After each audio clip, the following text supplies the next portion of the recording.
Entiendo que con la brigada. ¿Por qué entiende? Y Quiero que porque era una actividad relacionada con la guarnición. bien, que quede constancia entonces, señor presidente, que esta actividad concreta, por ser una actividad de la guarnición, vendría de la brigada. Deje constancia, señor secretario.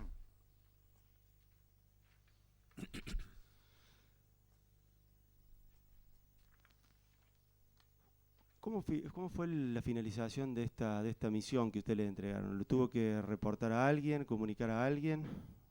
Y entiendo que una vez terminado eso yo volví a la unidad y habré tomado contacto con con el comando de brigada. Por eso porque era una actividad relacionada con la guarnición para informar que había finalizado sin novedad la actividad. Bien. ¿Vio Esta personal? actividad nosotros en el batallón la hacíamos vía radioeléctrica o telefónica. Cuando usted concurrió a esta misión, a la unidad penitenciaria, ¿había personal militar ¿En dónde? en la unidad penitenciaria, además del que Sí, usted sí, lleva? sí, había personal militar. ¿En qué magnitud? Y pienso que habrá sido en un orden de una sección. ¿Conocía a la gente que estaba allí o No, pudo no, determinar no, no recuerdo quiénes estaban ahí. a qué formación No, pertenecía? no puedo ser exacto en eso.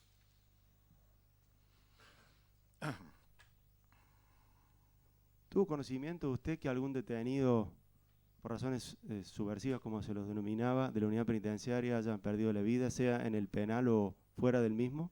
En el penal, ¿Qué nos puede decir? no, no, en eso puedo hacer referencia a que se tomó conocimiento en una oportunidad del fallecimiento de un detenido. Fue un comentario, realmente no le puedo precisar qué, cómo, ni quién, mucho menos quién, ¿no? ¿Pero en el ámbito de su desarrollo de sus tareas o en un ámbito deportivo, social, de algún tipo? ¿Se fue un comentario en la fuerza o fue un No, no, en la fuerza, comentario? en la unidad habrá sido un comentario, no le puedo definir el origen del comentario, ¿no? Pero sí que existió de que alguien había fallecido en la unidad penitenciaria, Y, un detenido, y ¿no? recuerda si fue en ese comentario cercano al acontecimiento de este hecho o posterior. Bueno, es que yo tomé conocimiento con el tiempo de que se están mencionando dos hechos, así que yo no puedo referir Está bien. con exactitud a ninguno de los dos. Teniendo en cuenta el contexto de aquella época, la tarea esta específica de trasladar a un detenido, que no era común, usted nos mencionó, un detenido denominado subversivo. Le pregunto a usted, ¿cuál es el límite para el cumplimiento de una orden con respecto a estas personas? ¿En qué sentido? A usted, El límite. el límite, si usted le hubieran dado una orden de atentar contra la integridad física de esta persona, lo que sea. Yo le pregunto a usted cuál es el límite suyo para cumplir una Mi orden. límite Sí. es el que tenemos todos. ¿Cuál es el límite que Es tenemos todos? el que si a mí me entregan a alguien en una condición, lo tengo que devolver o entregar en la misma condición que yo lo recibí. Y si le hubiesen dado una orden de otro tipo, de afectar de alguna manera a esta Señor persona, presidente, es una hipótesis, eso me opongo a la pregunta. es relevante porque estamos investigando casos donde han perdido vida personas de manos de, según la acusación, Bueno, persona militar. pero ha dicho que no tiene conocimiento, señor fiscal, de esos episodios, que lo supo uno de ellos, creo que dijo que lo supo por referencia de uno que se había producido en la cárcel. Es decir, lo que usted puede preguntarle es cuál es la obligación, digamos, de un militar respecto del cumplimiento de una orden. Si un militar está obligado al cumplimiento de una orden no legítima. Señor presidente, si un superior emana una orden no legítima, es responsabilidad del subordinado hacerle saber de que no es legítima y deberá informarle que no la va a ejecutar. Y eso no implica la desobediencia o la insubordinación. Que quede constancia de esa respuesta. Deje constancia, señor secretario. ¿Y frente a esta respuesta que usted acaba de dar y el fundamento, le cabe alguna sanción al subordinado que expone estos argumentos para no cumplir una orden? Si el superior lo sanciona, tiene todos los medios para recursar la sanción. Muchas gracias. Ahora, en esa época no sé. Señor representante de la querella.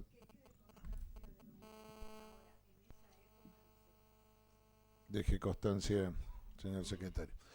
señor representante de una de las querellas, doctor Oroz. Bueno, gracias, señor presidente. Señor coronel, respecto a esta persona en específico que usted trasladó, no recuerdo, no sé si le contestó al tribunal, si recuerda el nombre, porque usted dijo que le exhibieron el legajo, ¿verdad? Que ahí reconoció la firma. Sí, sí, ¿Se acuerda y el ahí nombre? estaba el apellido del hombre Delgado, de mencionar al señor presidente. Ajá. ¿Juan Antonio puede llamarse Delgado? Juan Antonio Delgado. Sí. Bien, concretamente respecto a Juan Antonio Delgado, ¿en qué época del año podríamos tratar de ubicar, aunque sea tentativamente, este traslado? No le puedo ser específico, realmente no. Mire, porque en el legajo de esta persona surge que fue detenido el 29 de abril del 76, estuvo más de 2 meses en la Ribera y allí fue trasladado a la UP1. Y lo que menciona acá es que de la UP1, en ese legajo, en agosto de ese año fue trasladado nuevamente a la Ribera. El único traslado que va de UP1 a la Ribera es en agosto del 76. Entonces, eso surgiría de la documental del legajo de esta persona. La pregunta ¿es aceptable, es ubicable, agosto del 76 como esta fecha de traslado? Si es coincidente con la fecha de recibo por parte mía, sí, señor. Bien. En el batallón de comunicaciones 141, usted nos relató, había toda una serie de tareas normales que ese batallón cumplió antes, durante y después de fechas tales como las que se inició el 24 de marzo del 76. Pero usted agregó que a partir de esa fecha tuvieron estas tareas como base o retén, ¿verdad? Entre las que nos contó el traslado de detenidos, los rastrillajes y patrullajes. ¿Hacían alguna otra tarea más? No. Solo para recordar la memoria del testigo, puede ser, señor presidente, incorporar su declaración. Está incorporada. Ya está incorporada, fíjese. Usted le agregó, además de lo que nos dijo, tenían custodiar las plantas transmisoras de radio está y bien, televisión sí, de sí. Córdoba, Canal Sí, sí. 12, Canal 10, LB3, Si eso Radio era Nacional. después del 24 de marzo del 1976, nos desempeñamos como jefe de objetivos que realizaban la seguridad en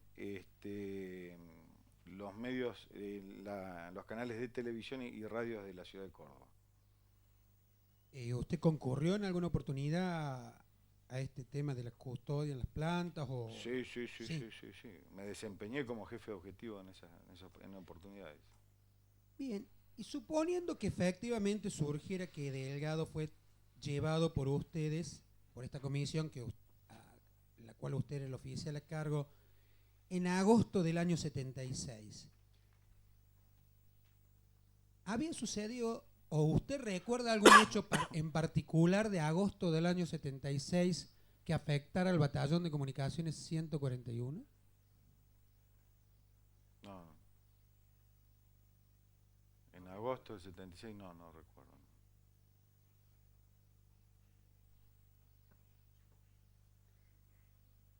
No, en otras audiencias que ha habido acá con anterioridad, ha habido algunos soldados del batallón de comunicaciones 141 que nos contaron que concretamente en agosto del 76 hubo un evento muy particular que se produjo en el batallón de comunicaciones en un momento en que se trasladaba una comisión entre el batallón y una de las radios o de una de las plantas retransmisoras. ¿Se lo recuerda ahora? Sí, pero no, lo tenía como que había sido en septiembre. Es el fallecimiento del cabo primero post-mortem Bulacios.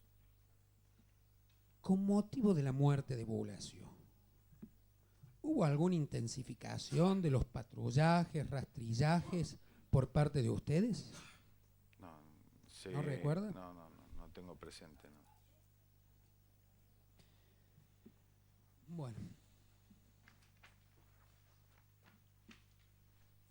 Bueno, no fue lo que nos dijo el soldado en esa oportunidad, pero puedo entender que su memoria falla. Nada más, señor presidente. Muchas gracias. Doctor Fresneda. Buenos días, coronel. Buenos días, doctor.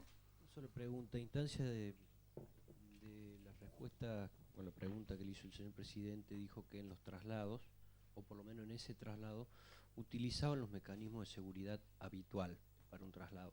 ¿Cuáles son los mecanismos de seguridad habitual? ¿Eran diferentes a otros traslados? Porque eventualmente... No, me refería al traslado de personal en vehículos, es decir, con el arma en apresto, todo el personal atento a vehículos que se podrían aproximar o no a las unidades, hacia los vehículos, a eso en particular. ¿Algún otro mecanismo de seguridad aparte de ese? No, era la prevención. ¿A la base le informaban? Prevención de ante un eventual ataque al vehículo, ¿no? Bien, a la base le informaban ¿Qué base? de radio, digamos, a la base que... Nosotros manteníamos dentro de los alcances comunicación radioeléctrica y íbamos informando de los desplazamientos, ¿sí? Bien, muchas gracias. Doctora Marielba Martínez. Sí, buenos días. Usted hizo diferencia entre las funciones principales del batallón y las funciones secundarias que serían de la brigada. Entre ellas señaló la base o retén, guardia, comisiones de traslados de detenidos. Ahora, esa gente que hacía esas acciones o esos operativos, no sé cómo le llaman ustedes, de la guarnición de base, o patrullajes, se informaban y de qué forma informaban a la central del 141, quien recepcionaba, diríamos, las informaciones de acciones que realizaban y si éstas tenían relación también con traslados como el que usted señaló de la unidad penitenciaria a La Ribera o a otro campo de detención. Bueno, no, las actividades que desarrollaba la sección base eran ordenadas por la unidad. Es decir, uno tenía que informar de que estaba ejecutando, que había llegado a un lugar y que retornaba o que realizó el patrullaje sin novedad o con la novedad que hubiera podido existir, ¿sí? Es decir, mantenía esa información. Uno no hacía, lo que hacía era la actividad que le ordenaban. ¿Ustedes eran considerados base? No se llamaba así porque estaba emplazada en ese lugar, era un base o retén, si quiere ponerle. Era la forma en la que ustedes llamaban. Quiero Sí. que quede constancia que el lugar por zona de emplazamiento era llamado base.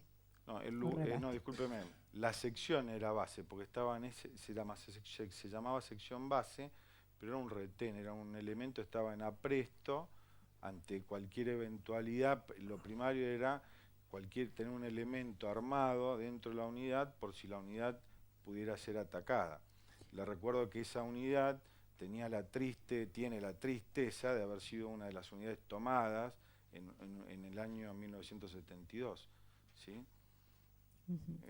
Ahora, es decir, que había estaban un celo emplazadas muy dentro del importante en la batallón. guardia. Pero Sí, estaba emplazada dentro. Pernoctaba y vivía dentro del batallón de comunicaciones 141. ¿Y dependía de? Dependía del Centro de Operaciones Tácticos de la Brigada. Este centro de Es operaciones, decir, dependía en forma indirecta. el porque COT sería, el COT, lo que sí. ustedes llaman, ¿no? Centro de operaciones tácticas. Sí. En forma indirecta porque las órdenes las emanaban directamente dentro de la unidad. El proceso anterior no sé cómo lo manejarían. ¿Tenían ustedes también tareas de inteligencia? No. ¿Ninguna No. estructura del 141 tenía No. tareas de inteligencia? No. Le digo esto porque era conocida como estructura de inteligencia, por eso le pregunto. Usted No, dijo, quizás perdón, usted confundiendo, señora. el destacamento Está de bien. inteligencia. El Está destacamento de inteligencia 141 Está con bien. el batallón de comunicaciones de Acciones comando 140, 141. correcto. ¿Alguna El- relación? ¿En qué sentido? ¿Alguna relación? le No pregunto. eran dos unidades distintas, con misiones distintas, actividades Correcto. distintas y una dependencia común, que era el comando de cuerpo. La dependencia común era del comando, El comando del de cuerpo. cuerpo. Nada más por ahora. Doctor Vaca Narvaja. Sí, buenos días. Buenos días, doctor. La pregunta que quería hacerle es la siguiente. Cuando trasladan a esa persona que usted dijo que tenía la cara descubierta, en ese Unimog o F100, quería preguntarle la disposición de las personas que la acompañaban, ¿sí? ¿Cómo se sentaban en el vehículo? ¿Cuántas personas acompañaban a la persona? Y si usted recuerda también si el vehículo, digamos, donde era trasladada la persona, se cerraba desde adentro o desde afuera. ¿Podría contestarme eso? Sí, de atrás para adelante los vehículos tienen una tapa, se cierran desde afuera, ¿sí? La caja, como una caja de camión común. Tiene una disposición el Unimog de asientos, tenía asientos laterales, un banco de madera lateral, y la camioneta F100 tenía una disposición central de asientos de espalda contra espalda, o sea que podían entrar 4 o 6 personas, no me acuerdo bien, espalda con espalda. Los detenidos iban acompañados en esta parte de atrás por personas, digamos, por personal militar, sí, sí, sí. Y una vez que se cerraba, digamos, la caja, era imposible, digamos, abrirla desde adentro. No, sí, se podía abrir desde adentro, se podía saltar, porque no era un vehículo como el que se conoce hoy para traslado de personas detenidos, ¿no? Era un camión o un vehículo de uso general que se empleaba para eso. El uso general es para transporte de cargas o personas. Bien, no tengo en la más preguntas, nomenclatura sí. militar, ¿no? Bien. Continuando con la pregunta de él, ¿ese personal militar que lo acompañaba era un personal que estaba armado? Sí, sí, sí. Sí, eso sí, sí, sí. ¿Con qué tipo de armas? El arma de dotación que tenían las secciones, el personal, excepto el oficial que llevaba pistola y fusil, el resto llevaba fusil y cargadores, fusil FAL y cargadores. Y había gente de la sección, una parte, que llevaba armas de apoyo como fusiles FAP. Es el mismo fusil, pero para hacer apoyo de tiro. Y la persona que era trasladada, la persona detenida, ¿era revisada si tenía algún tipo de armas? No, yo no recuerdo haber hecho ninguna revisación. Lo sacaba... No recuerdo haber hecho ¿Y una en la revisación. cárcel lo revisaban, lo veían? Y me imagino que sí. Gracias. Doctor Fresneda. Disculpe una preguntita. Doctor. Usted dijo que había escuchado por comentarios que había fallecido una persona en UP1. ¿No escuchó por comentarios previo a este traslado de que era habitual que se intenten fugar a los presos del UP1 en los traslados? No. ¿No había sido prevenido usted de cualquier circunstancia por el estilo? No tengo presente ninguna prevención al respecto, no, si me lo hubiera manifestado. Me lo preguntaron cuando presté testimonio, eso también. Bien, muchas gracias. ¿Alguno de los señores defensores? Señor presidente. Sí, perdón, quiero doctor saludar al Sáenz. testigo. Coronel, buenos días. Buenos días, Usted doctor. recordó que los mayores Daloya y Alsina en algún caso habían sido compañeros o jefes suyos, como en el caso del coronel Quiroga. ¿Usted recuerda quién era el jefe de la compañía B a la cual usted pertenecía? Sí, el entonces teniente primero Fader.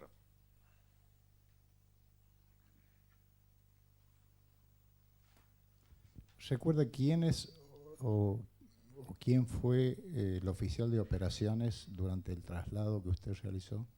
Durante ese año, sí, el mayor Stromer.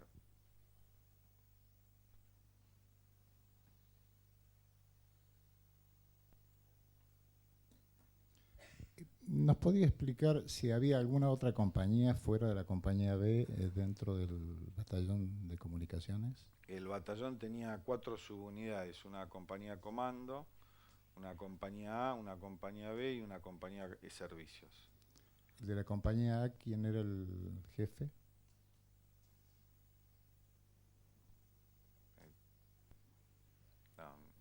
No recuerdo, temo confundir los nombres, doctor, y no... En particular el del teniente primero Fader lo recuerdo porque fue el primer jefe de compañía, era mi primer destino, ¿no? Así toda esta actividad en particular nada tenía que ver con la subunidad, sino que era una actividad del batallón y la orden era emanada a través de la cadena de comando, no a través de la subunidad. jefe de compañía era el que era responsable de la instrucción del personal de cuadros y tropas. Concretamente, ¿recuerda quién le impartió la orden del traslado?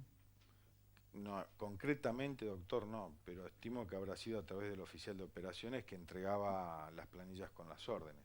Que durante ese año fue el mayor Stromberg. Stroman.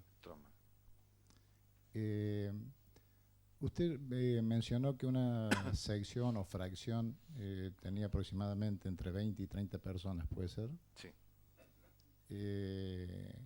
Soldados. Soldados. Sí. Y Soldados. Un grupo de oficiales, de suboficiales. 3 o 4 suboficiales y un oficial a cargo. ¿Recuerda el nombre del suboficial de mayor graduación dentro de su sección? ¿De qué? ¿De cuando se realizó este traslado? Sí, cuando se realizó el traslado o en general cuando... No. Bueno, no tengo más preguntas. Bien, algunos de los señores defensores, Vinto Llover, el testigo. Doctora Bazán. Gracias, señor presidente. Buen día, señor. Buenos días, doctora.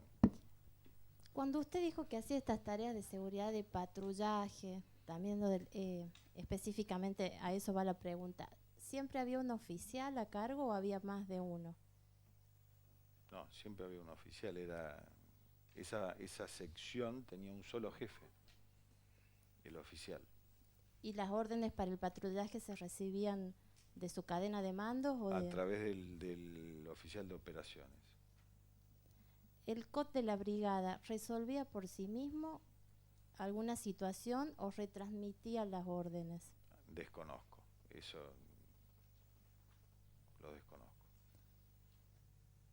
Después le quiero preguntar en relación al traslado del detenido especial Delgado, que acá se agregó que era especial porque usted no estaba seguro. Dijo que común creía que no era. Eso, Sí. Eso es así. ¿Usted Más sabe? creo que en el recibo figura detenido especial, me parece. Es así. ¿Usted sabe si con posterioridad al 24 de marzo del 76 habría alguna reglamentación del ejército que disponía algo respecto del traslado de detenidos sobre las condiciones de seguridad? No. ¿No qué? No sé. No sabe. No sé. No creo que la haya habido tampoco. Bueno. No conozco eso. Del batallón de comunicaciones al que usted pertenecía y que usted sepa, ¿alguna vez alguna persona que trabajaba ahí le tocó hacer un traslado como el que hizo usted? No lo puedo precisar eso. No. Por comentarios, Por- digo, si alguna vez le comentaron. Imagino que habrá habido, no sé. Pero no lo puedo precisar. O sea, volviendo a este tema de la reglamentación que usted dice que no cree Quizás, que haya habido. quizás no haya habido alguna reglamentación, puede haber habido órdenes particulares al respecto. Yo no leí ningún reglamento que refiera a eso. Y si hubiese existido ese reglamento, ¿se tendrían que haber enterado necesariamente o puede que no en el batallón de comunicaciones? Depende de la clasificación de seguridad del reglamento. ¿Cómo sería eso, si nos puede Si es explicar? público, sí. Si es confidencial, tiene hasta cierta jerarquía. Y si es reservado, hasta cierta jerarquía. Está bien. ¿Y de los traslados en general que usted se haya enterado, se realizaban en las mismas condiciones que las hizo usted? No, desconozco. ¿O nunca? Desconozco. En ese, usted dijo que no se acordaba, que se acordó cuando vino al juzgado y tuvo que declarar. Pero en ese tramo que usted lo lleva hasta la prisión militar, ¿cómo era la costumbre? O no sé si había una reglamentación. ¿Se hablaba entre los oficiales que participaban, por ejemplo, para dar las indicaciones hasta dónde iban o todo eso? Algo que el detenido pueda haber escuchado, me refiero, respecto de las comunicaciones o conversaciones. No, el detenido iría en la caja del vehículo con el personal de custodia. El oficial iba delante del vehículo, en la cabina. Había una razón de ser de que vaya el oficial y el que le seguía en autoridad, en jerarquía, transportarse en las cabinas. Eran el lugar más peligroso en el transporte de un vehículo militar porque era el conductor y el jefe era lo que primero hubieran sido en un ataque, hubieran tratado de ser eliminados, ¿no? O sea, no era por comodidad. Está bien. Y después de un acontecimiento que fue público, según tengo entendido, en agosto del 76, si conoce algo sobre la muerte del cabo Bulacio. El cabo Bulacios era de la subunidad donde yo prestaba servicio, era un cabo que había pedido la baja, estaba en espera de su definición de la baja, y en momentos en que él llevaba la comida, la comida se llevaba a los objetivos, se cocinaba en el batallón y se llevaban los objetivos, la de mediodía se llevaban víveres secos para que se cocinen durante la noche a veces, ¿no? Cuando llevaba la comida, por lo que era la vieja salida de Córdoba, creo que es la ruta 9, fue emboscado y en esa oportunidad le sacaron la vestimenta, las chaquetillas, las camperas que tenían los cintos, los cascos, el armamento, y cuando se retiraban el elemento que hizo esto, vieron que el cabo tenía la insignia, nosotros no ocultábamos la insignia, tenía la insignia colgando, color roja, era en ese momento la de suboficial, un color llamativo, con la misma pistola que portaba el cabo, le pegó un tiro en la cabeza. Y lo recuerdo, yo lo tenía eso como un hecho en el mes de septiembre, no sé por qué. Lo recuerdo porque se comunica al batallón y se concurre del batallón con una ambulancia al lugar y parte de la sección, y el cabo estaba muerto y el que lo levantó en primera instancia fue el médico militar y yo.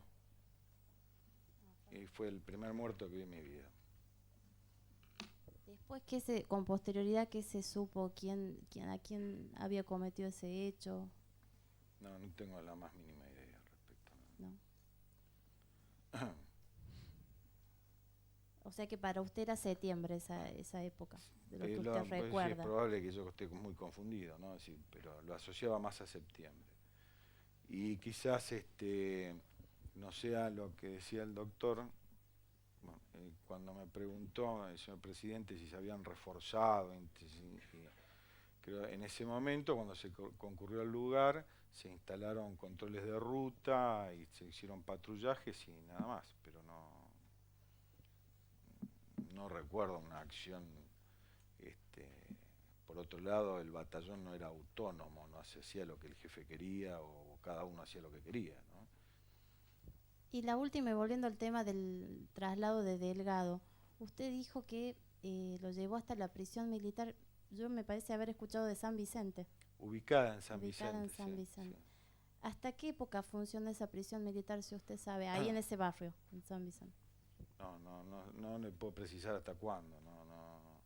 Es decir, en esos momentos los cambios de unidades o las disoluciones de unidades o la creación de unidades se publicaban en boletines confidenciales, no eran de acceso a mi jerarquía. Bueno.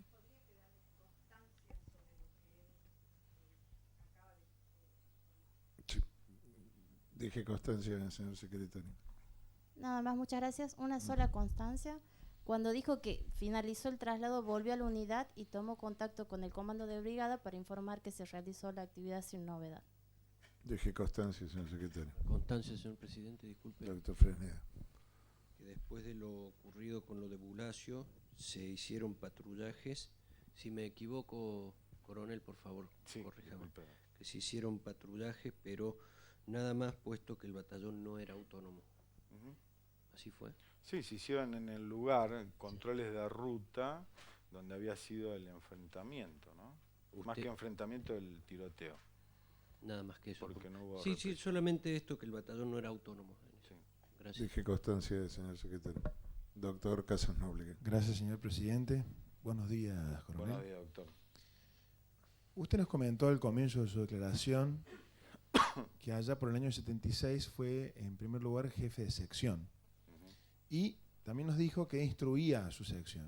ujú. Yo querría que nos amplíe en cuanto a qué tipo de instrucción les daba y cuál era Sí, la la función. instrucción eran de combate, porque una de las misiones del batallón era darse su propia seguridad en el emplazamiento de los medios, es decir, seguridad en las instalaciones. La instrucción principal era la de operación de los equipos de radio, la instalación y operación de equipos de radio. ¿Qué otras actividades más ejercitaba con los conscriptos? Los soldados eran soldados conscriptos, sí. ¿Qué otras actividades más hacía? ¿Tenía evaluaciones periódicas, por ejemplo, con los conscriptos? ¿Qué otro tipo de actividades tenía?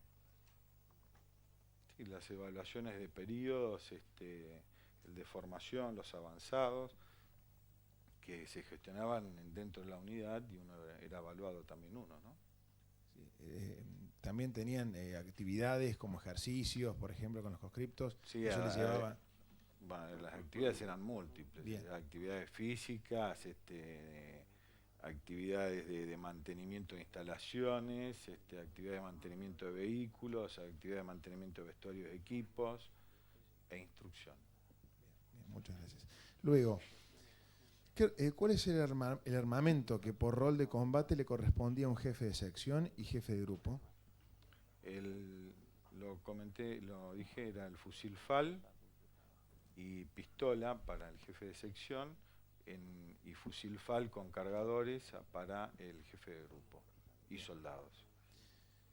Relacionado con la pregunta anterior, ¿tenían los cuadros o soldados como provisión reglamentaria, ya sea como armamento o equipamiento, bastón de goma con picana eléctrica? No, eso no es un elemento provisto en el ejército, no fue provisto en el ejército ni es provisto en el ejército. Perfecto. Una última pregunta. En relación a los uniformes de la sección, ¿puede referir si existía alguna diferencia entre el que usaban los soldados, los suboficiales y los oficiales? No, ninguna. El uniforme salía un mismo depósito, era el que tenían que usar todos, nadie podía cambiar prendas. Quizás hubiese alguien que se hacía confeccionar una camisa, un birrete, pero debía ajustarse al color y normas del conjunto. Es decir, de eso trata la uniformidad, ¿no? Nadie podía modificar el uniforme fuera de eso, ¿no? Bien, nada más. Muchas gracias, señor Pacín. Doctor Viola. Buenos días, coronel. Buenos días, doctor. Usted habría mencionado 3 funciones. Una función principal que era de instruir a los soldados, la tarea de servicio interno y la llamada base o retén. En esos años, ¿usted puede decirnos más o menos qué tiempo le insumía como oficial el desarrollo de cada una de estas funciones? Es decir, ¿cómo estaba organizado el tiempo? Sí, la vida del oficial era la siguiente. Una semana entraba de oficial de semana, la semana siguiente se desempeñaba como jefe de guardia en 2 oportunidades como mínimo durante la semana. A la tercera semana podría llegar a entrar como jefe de sección base. Es decir, no es una tercera función, formaba parte del servicio interno. Como jefe de la sección base, y así alternaba una semana dentro, o sea, sin francos, una semana con Franco. En la semana con Franco hacía de jefe de guardia y las actividades de instrucción. Y cuando uno estaba de jefe de sección base, podía, y de hecho lo hacía, impartir instrucción a la tropa. Porque la sección base no era orgánico de uno, no era la gente de la sección de uno, le asignaban gente para hacer ese servicio. ¿Podría quedar constancia, señor presidente, de todo este esquema que nos ha relatado el coronel? Sí, dejé constancia, señor secretario. Coronel, usted mencionó la función en el caso de patrullas o rastrillajes, es decir, cómo se distribuía el personal, qué posición ocupaba el oficial y el suboficial. La pregunta que yo le hago es esta: ¿podía ocurrir que hubiera tareas de patrulla o de rastrillaje en las que no fuera el oficial? No. Que quede constancia de eso, señor presidente. Deje constancia, señor secretario. Y la última pregunta, coronel, que le hago. Usted mencionó a 3 de las personas, al coronel Quiroga, al mayor Galoya y al mayor Alsina. La pregunta puntual es, ¿qué concepto le merece a usted cada una de estas personas que mencionó, desde el punto de vista militar y desde el punto de vista personal? En lo personal, profesional, el mejor de los conceptos. ¿A las 3? De hecho, el señor Coronel Quiroga fue instructor en el Colegio Militar de la Nación. El señor mayor de Daloya es veterano de guerra, comando, es decir, es un hombre que se especializó y creció profesionalmente.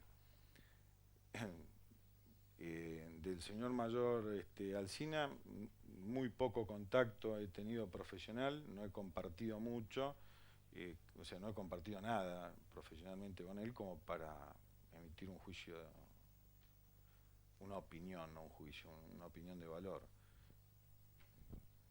Cuando lo tuvo como cadete en el colegio militar, ¿qué concepto militar le merecía? No, yo era cadete de primer año, él era cadete de cuarto año, ¿sí? Era cadete de cuarto año, estaba con otros cadetes dentro de la compañía de comunicación, yo no dependí directamente de él, era un hombre rígido y trabajador, exigente. Gracias, coronel. Bien, doctora María Luis Martín.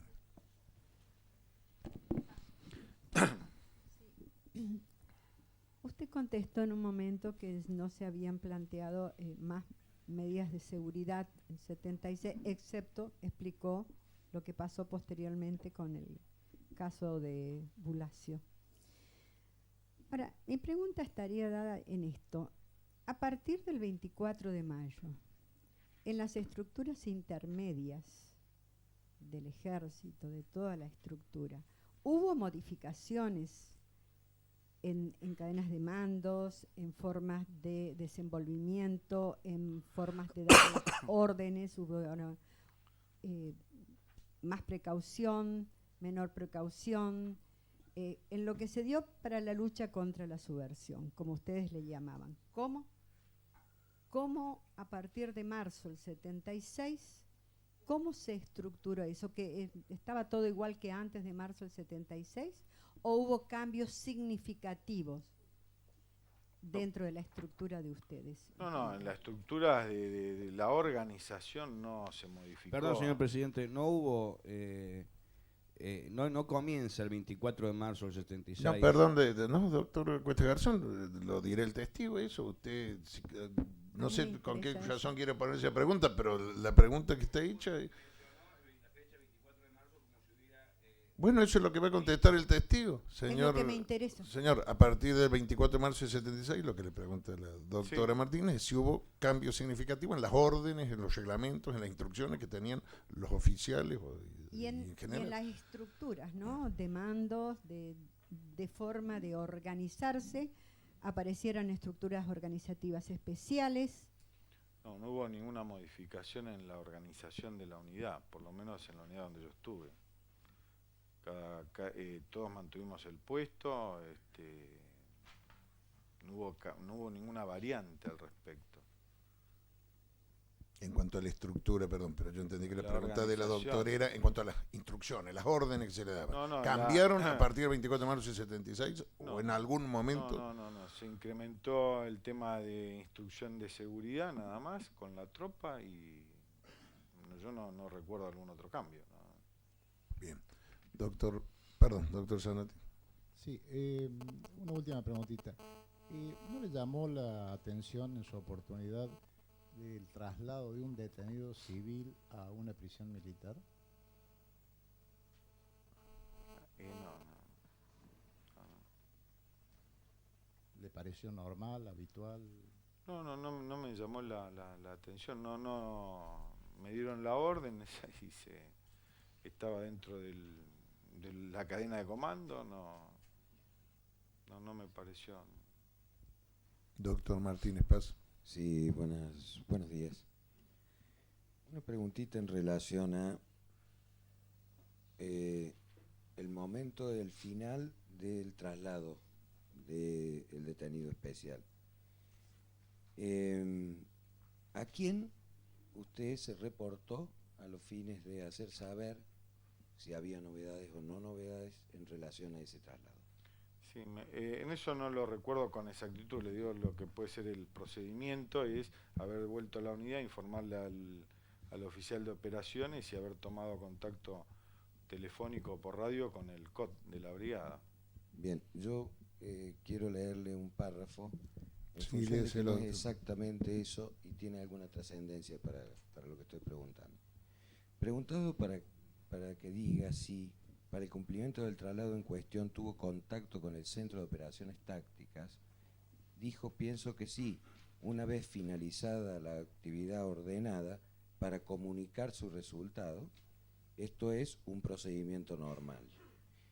Y la segunda pregunta que le digo, si es que esto es como sale estrictamente así, o en todo caso puede haber informado a dos unidades, a esta y al COT. ¿Cuál es esta? Al que usted hacía referencia, de la unidad de Al su de unidad. mi unidad, es decir, donde yo revistaba, y al COT. Sí, sí, sí. Lo hacía a los dos. Digo porque acá lo dice, no es porque yo No, sí, entiendo que sí, lo habré hecho en función del procedimiento, ¿no? Y usted dice acá, esto es un procedimiento normal. ¿Por qué no me Sí. explica qué quiere decir eso? Son si toda actividad tenía fijada procedimientos normales, es decir, cuando hace esto, tiene que hacer esto, aquello, un detalle de a quién informarlo o no, ¿no? O sea que Lo usted... que pasa es que yo lo estoy asociando un poco también con la actualidad y me es un poco difícil recordar con exactitud. Lo entiendo perfectamente, pero entonces, ahora le pregunto, ¿está convencido o no de que usted, según el procedimiento normal, fue a dar la novedad al COT? No, yo según el procedimiento, no fui a la brigada a dar, sino que lo habré informado, comunicado por radio o teléfono. Bien, bueno. Es decir, los desplazamientos nuestros a la zona de cuarteles donde estaba la brigada no eran muy frecuentes, ¿no? No eran muy frecuentes porque eran un batallón que estaba fuera de la brigada estrictamente. Por ese motivo. Recibíamos las órdenes directamente, me imagino yo, por correo de ejército o estafetas, ¿no? Bien. ¿Recuerda de quién firmaba la orden del traslado del...? No recuerdo. Bien.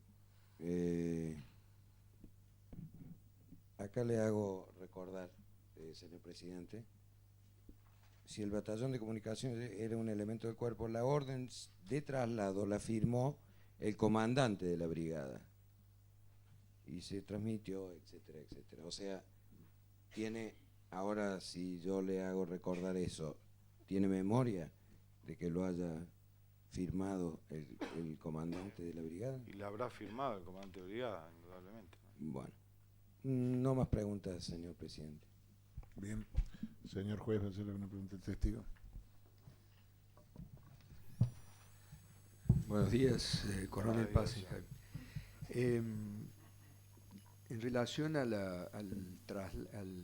retiro de esta persona que usted recuerda con apellido Delgado, una vez que llega a la unidad penitenciaria y le entregan a esta persona, ¿usted firmó alguna documentación dejando constancia de que retiraba ese detenido? Cuando yo lo entrego. Cuando usted lo retira lo de la retiro, unidad penitenciaria. Está el recibo, doctor.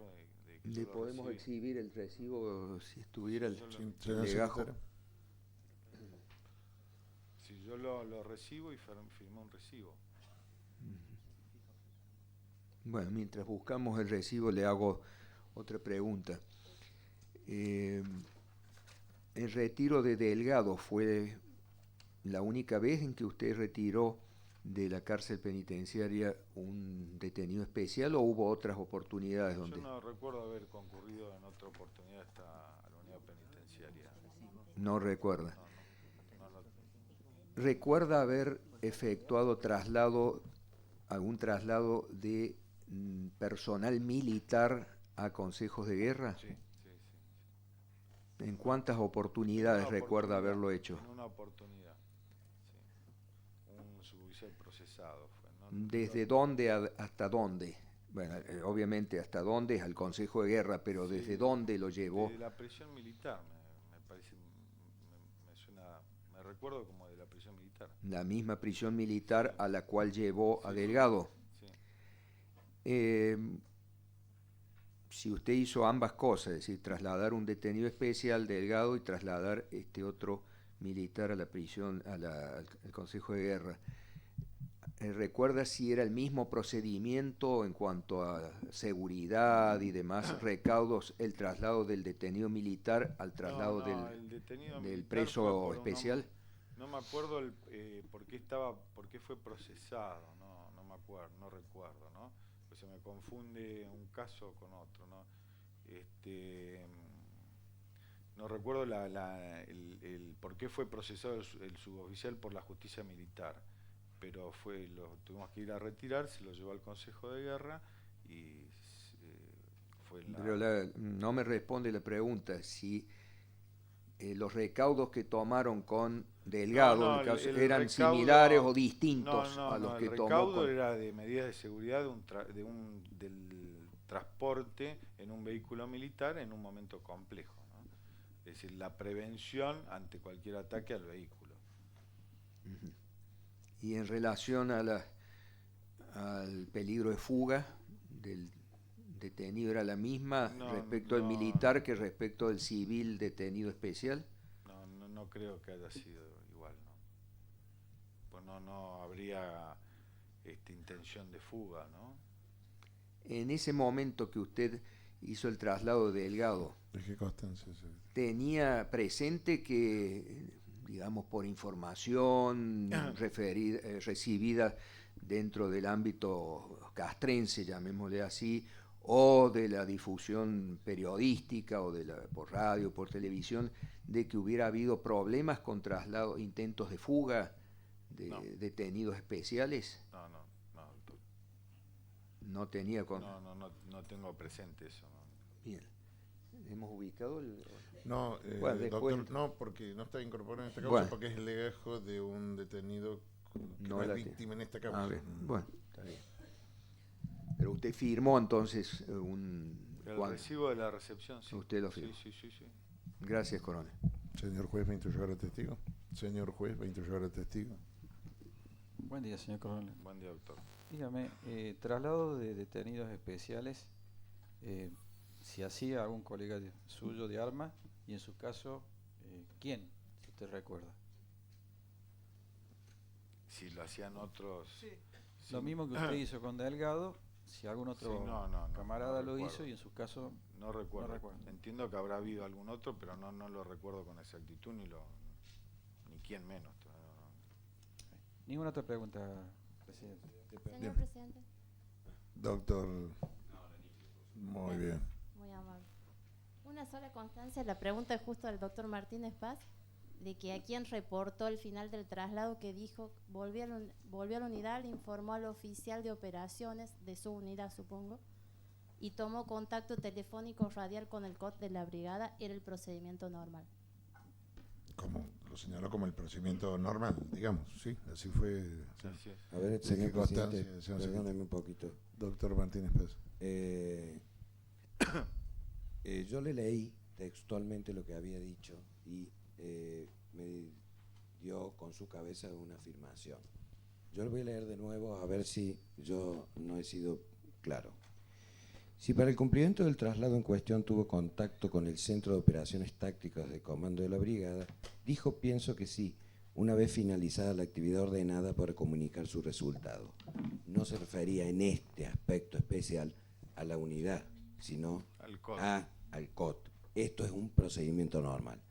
Por eso quiero que si puede hacer o no alguna manifestación en relación a esto, o si era en relación ese procedimiento, el normal, en relación al COT.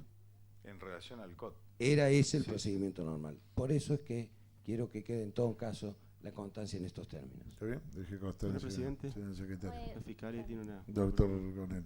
Coronel, Doctor. en la declaración que está haciendo referencia el doctor de sus condiciones personales, ahí quedó sentado que usted en ese momento, coronel en el Estado Mayor, ahí surge, usted desempeñaba su función. Yo quiero que nos explique brevemente qué es lo que es el Estado Mayor, cómo se estructura y qué función tiene, brevemente. ¿De mi último destino? No, ¿qué es lo que es un Estado Mayor?